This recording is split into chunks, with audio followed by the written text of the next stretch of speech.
All right, moving forward here, we got to chat with Phil Blair, and he has a wonderful guest that's joining us this morning to tell us about her book called Falling in Love with Me. There are our guests right there. So Marcy Morrison, Phil Blair, good morning to the both of you. Thanks so much for being here. Phil, let's start with you. Just real quick, we see you every week here, and you're always helping us find a job. Now are you playing Cupid and helping us fall in love? Yeah, absolutely. I'm multitasking here. No, we always talk about finding a job that you're passionate about, that you wake up in the morning excited to go to work. And that's really, really important. Well, part of that is knowing what excites you, what makes you happy. Well, to be happy, to know what makes you happy, you really have to like yourself.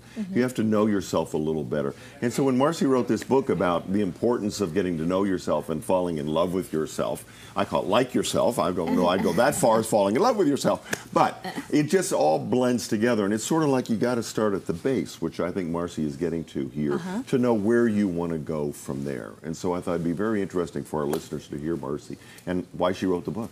Well, it's that age-old saying, you can't love others if you don't love yourself first, right? Right. So how did you come about writing this book? Where did it start?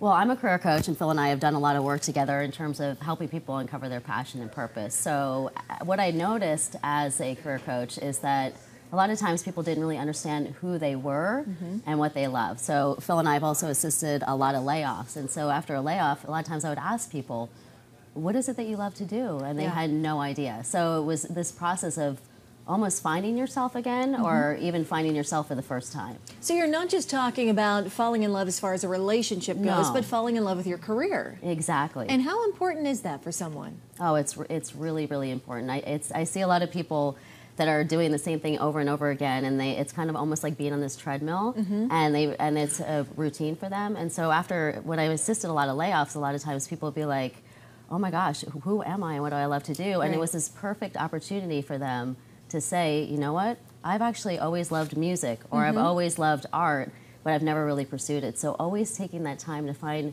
what it is that you love to do and putting that into your equation. How do they build up the courage to do that, though? Because I bet a lot of viewers out there watching now are saying, well, yeah, I don't love my job, but I got to pay the bills. What do I do? Exactly. Well, there's so many different strategies. For example, like I'll give you an example because I think it's always easier.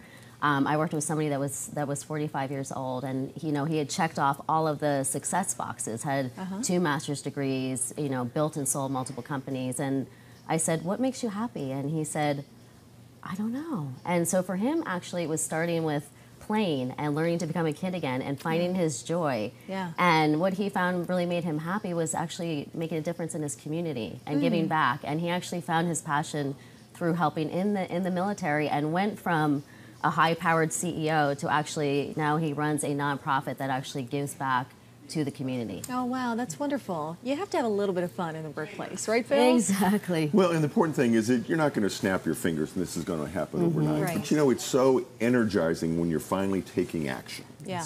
When you know where you want to go, and you know it might take 6 months or 6 years to get there, but once you know where you want to go, and that's a happy, good place, then you can be very patient getting there. You can go back to night school. You can take your weekends to study, because you're accomplishing something. Sure. The frustration is people say, I don't know what I want to do. Right. I hate what I am doing, but I don't know where to go, what makes me happy. Yeah. And they just sort of spiral down. So we want people to know what makes them happy and know how to get there and then take action. Sure and that's thing. what this is about. Now, where can we find your book?